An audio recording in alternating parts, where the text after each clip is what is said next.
the past several years, someone has contacted me, somewhere in the United States, a family member, friend, activist, or lawyer, someone related, connected to somebody who's been charged with terrorism offenses somewhere in the US. And as you know, they're not terrorist attacks every few weeks in the US. They're very rare. It's only been about, in the last 16 years, about 100 people have been killed in terrorist attacks in the US total.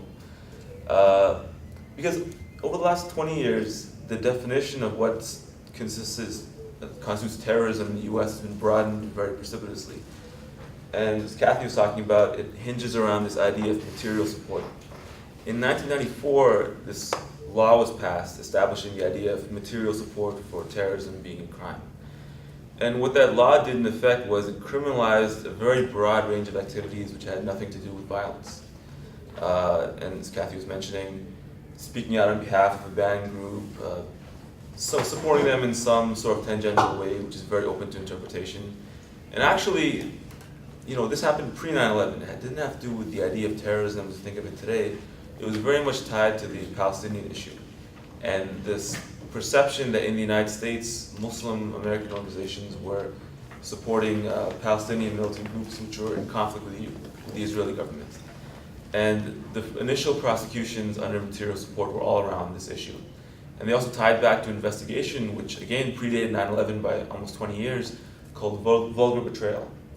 And it was an investigation into Muslim American groups which continued for many years, didn't result in any convictions, but it was a very intensive COINTELPRO type investigation of their activities.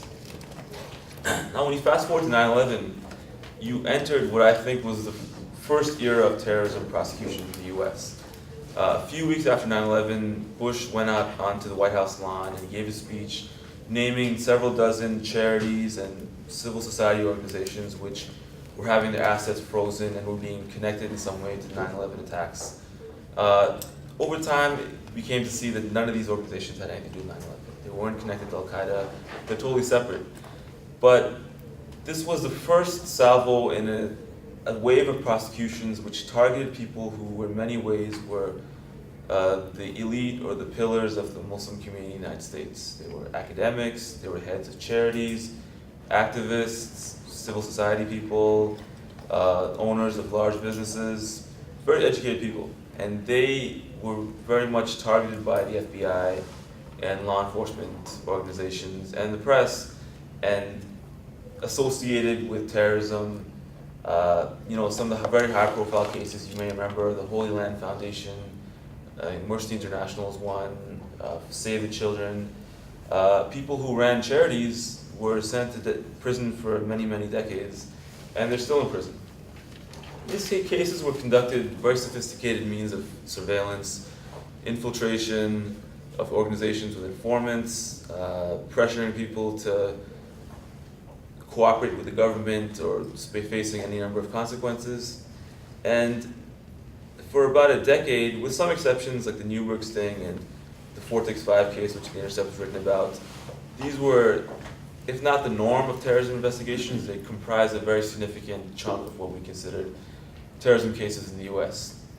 Now, over the last several years, I think there's been, with the advent of these new terrorist groups and the proliferation of social media, there have been, I think, a new type of terrorism cases predominating in the US. They've been also not really associated with violence, but they've been more targeting individuals who are not the pillars of the community, but they're very marginal to the community. And in many cases, they're very vulnerable people. They are people who are mentally ill, young, indigent in some way, maybe struggling with drug abuse or criminal histories. And they're targeted not through mainstream organizations and physical surveillance as much, but it starts online. So you have many cases where people are young, they're posting online, and they're befriended by informants, or they're befriended by FBI agents working undercover. At the height of J. Edgar Hoover's administration in the FBI, there were about 3,000 informants working in the FBI. As of 2008, the last updated figures we have show there are 15,000 informants working in the FBI today. And that number has surely increased many times over the last 8, 9 years since it was revealed. So you have people trawling online, looking for people who are making posts, and engaging them in conversation. And these conversations, it's very hard to draw the line who is leading the conversation here, especially if it's a very young person or somebody who, as mentioned, may have mental illness or maybe some way very troubled.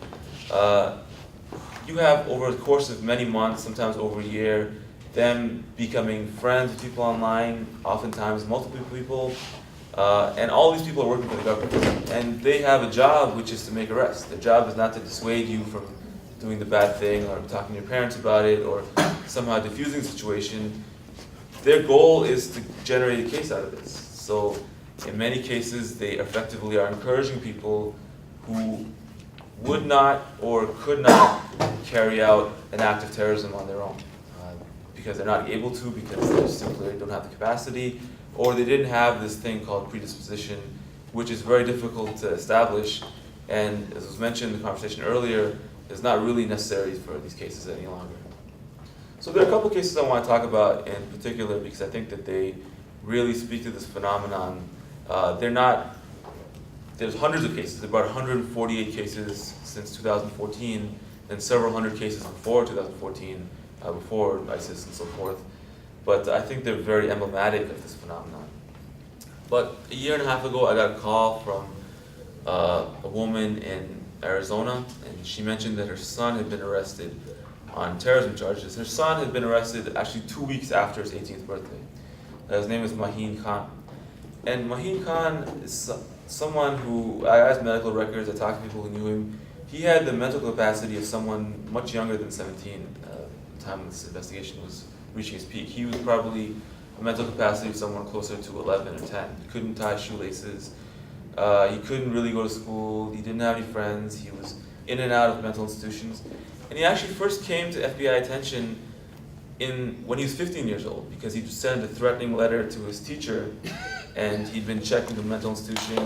FBI visited him there. They continued visiting him at his house. And there is this perception, which is very pronounced, which the FBI works to cultivate, that when they first approach you, they're not there to get you in trouble. They're your friends, and your kid is in trouble, and he was in a mental institution, and we want to talk to him, just make sure he's okay.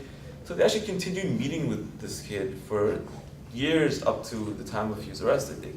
15, 16, 17, they were in very close contact with him. And over that time, his older brother passed away of cardiac arrest. His mental state actually depreciated more. And his parents were, unbeknownst to them, the FBI agents who were meeting, they were actually building a case against him to eventually arrest him for something. And his parents didn't trust him because he was very volatile, so they didn't let him have a cell phone. They tried to, as much as possible, keep an eye on his activities. And the FBI agents meeting with him secretly bought a cell phone for him so they could continue communicating with him and said, don't tell your parents about this, but we want to keep in touch, so keep talking to us about X, Y, and Z. And he did keep talking to them, and he was saying things later on, talking to the informant, talking to the agent, saying, I want to support the Taliban, I want to do this and that. And really unhinged conversations, which when you see the transcripts of them, or you see the excerpts of them, they're not someone who's well. And what the FBI did is they continued talking to him, and then they waited until 2 weeks after his 18th birthday to arrest him. Because as you know, after you turn adult, you can be charged with much more serious crimes than you would beforehand. Throughout all this time, they didn't make an effort to diffuse the situation by talking to his parents, who they also knew, who they met at his house.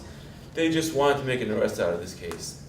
And when I first saw the case reported, as many of these cases do, you just see the headline. You see the headline is that terrorism arrest in Arizona, he plotted to do X, Y, and Z, as some attack, a violent attack somewhere. And I find that the overwhelming majority of these cases, not to be pejorative to reporters in local jurisdictions, they just rewrite the FBI press release. They take the FBI press release and they reword it a little bit, and then that's the report. And then there's no more reporting after that. That's kind of the end. So there's another statistic for a terrorism case. People are panicked and terrified by what happened. It adds to the general level of toxic level of discourse and fear existing in the country. Someone goes to jail, and then that's it. And then the press release becomes a story. That was very much the case in Maheen Khan's case. We reported about that. He got, I would say, less time than most people in these cases. I think because there was a little bit of embarrassment that people wrote about it ultimately. He got 5 years, which I think is still a lot, and comparable to other cases where people have very low cognitive function and mental illness and at a very young age, I think he got more. There were some comparable cases, people didn't get time or a few months of a supervised release, things like that. He still got a pretty harsh sentence. Now, a few weeks ago, or last month, there was a very similar case about a young man in Plano, Texas, named Mateen Azizi Iran. So he was posting online, he was 17, he was posting online talking about, maybe I want to go to some territory where ISIS lives and live with them because, whatever.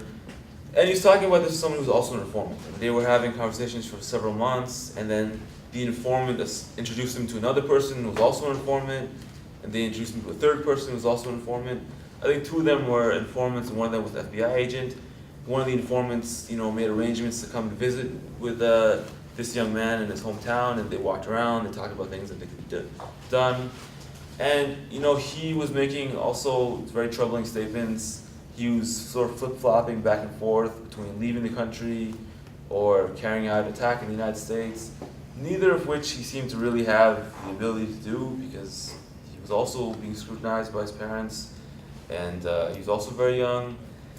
And, over the course of several months, he sort of built a network of people around himself who were these informants. And this was later described as an ISIS attack or ISIS plot. He was never in touch with anyone from ISIS. He clearly was someone who's very disturbed and had some very troubling views or troubling predilections on the internet. But, when you're a young person, you're very susceptible, and all these adults are surrounding you on the internet and also physically coming to meet you, you can become very, you can develop a predisposition you didn't already have. Because when you're very young, it's proven that your brain is not developed to a certain level that it would as an adult. So he sort of became the central node in this galaxy of people around him who he thought were ISIS but really working for the government, and they arrested him in May. Now, when they arrested him, his parents came out and said, we didn't know what he was doing on the internet. Like, we didn't have any idea. We tried to monitor him. We tried to keep tabs on his behavior, but we didn't know he was talking to people on the internet saying this. We're shocked, etc., etc. And I think his case really speaks to, he also was charged in state charges. So a lot of terrorism cases generally tend to be federal, and the FBI is involved. They want federal prosecutors involved in this. There's 2 circumstances that I would say where state charges become the norm. Is when federal prosecutors just don't like the case. They think the case is not really worth pursuing. Maybe it'll be a bit borderline or embarrassing, or they can't really justify it to their colleagues or whoever else that they took part in this. And then they recuse themselves for that reason. The second reason, which seems to be the case in this young man's case, because the federal prosecutor released a statement about it, he said, well, we didn't want to prosecute it because, in Texas, 17 is an adult, so he can get a lot harsher sentence this way. So we're going to let the state prosecutors do it because we want to hammer him a lot more. So I think that this really speaks to something like these 2 cases. When you have someone who's young, how do you view them? Like, if you someone who's young, and it's the case with Black and Latino people too. Do you view them as a super predator or potential super predator, or somebody who should really is an animal and needs to be kept out of society and put away, and we should do this by any means necessary? Or is it someone who we steer in the right course and make efforts to at least tell their parents before we're going to trap them, or involve the community, or some alternative to prosecution which in Azizi Iran's case could be in life in prison? I think they very much veer in these cases towards treating them as an animal to, take out of society by any means necessary. So they're trying to actually do everything they can to put them away for as long as possible, even though these are cases where no one was in touch with ISIS, no one was harmed, the person is very young, minor, but no, they view these cases extremely aggressively, and I won't be cognizant of time, but there's also career benefits for people involved in these cases because it's very glamorous to have these terrorism prosecutions on your resume. And there's a case we did at the Intercept, which I think is emblematic of this because it entails somebody who later went on to try to run for national office, which is Chris Christie, which was the case what he was very famous for, really helped make his career, the 4-5 case. 4-5 case happened in 2008. It was these Albanian American guys and one Palestinian American guy who were involved in this purported plot to attack Fortix military base in New Jersey. Now, we did a story about this in Intercept. It's a very comprehensive story. There's also a short film about it, which you can find on the Intercept's website, which summarizes it. But effectively, these guys their personal circle was infiltrated by informants. The informants spent 18 months hanging out with them, befriending them, doing all types of shooting the shit, hanging out, that type of stuff. They weren't able to find any plot. There was no plot of anything with these guys. And at trial, the judge sentencing them, about to sentence them for life, said, there wasn't really a lot of evidence in this case, but it didn't bother the jury, so it doesn't bother me either. This is like a verbatim quote before sentencing them. And they got life in prison in ADX for this plot. ADX is like the most... the worst possible prison. Yeah, solitary, like where Timothy McVeigh who actually killed people. Yeah. So this is the case again, there was no connection to terrorist groups, there was no plot, no one was harmed, but they got exponentially more than rapists and murderers get, and I think particularly egregiously in this case, in many cases like this, but the guys didn't know about the plot. The 3 Albanian guys in the thing, they didn't know that there was some other guy had talked to the informant and said this, and the prosecutors and judge didn't even try to say that was necessary for them to know about a plot. They just were around. And in these cases, it's almost 100% conviction rate. Like recently, there's a case of Noor Salman who was acquitted of this case, which is very rare, and I think part of it, the reason is because there was a lot of national scrutiny on the case. But there's not a lot of... Can I interrupt? For those who don't know, she's the... Okay, you know. All right. Well, she's the wife of the Orlando nightclub shooter, Omar Mateen, the Pulse nightclub. Do you want to just tell them briefly? Yeah, Selena helps us. No, don't tell them that. But tell them what she was accused of and what they did to her. Anyways, she was the wife of Omar Mateen. She was a victim of his domestic violence, and she also was very much his victim, and she didn't know anything about this plot, or she didn't know anything about what was going on, and they just needed to put someone away for this case, because unlike the vast majority of terrorism cases, people did die in this case, and I was shocked they acquitted her of these charges, and I think it's because the case really. I think this is the case, and the vast majority of cases, when you scrutinize them even a little bit, the whole thing unravels. What's that? Brady violations, right? Brady violation, yeah, of many different things. Informants. Yeah, it's just like, even reading the government's version, the affidavits the government releases, if you just read it line by line, it's just like, this is like ridiculous. It's like the informant's doing the whole thing, the guy is completely incapable of functioning, he doesn't know what's going on, and no one reads the affidavits. The most basic minimum you can do. Reporters don't read them, and this is the government's narrative. This is not even incorporating the defendant's narrative. So her case, it's very gratifying that she was acquitted. But these Fortix guys, I think that their case is probably one of the most egregious cases in the U.S. And they all got life, and it really destroyed their families. 3 brothers, can you imagine? 3 brothers all put away.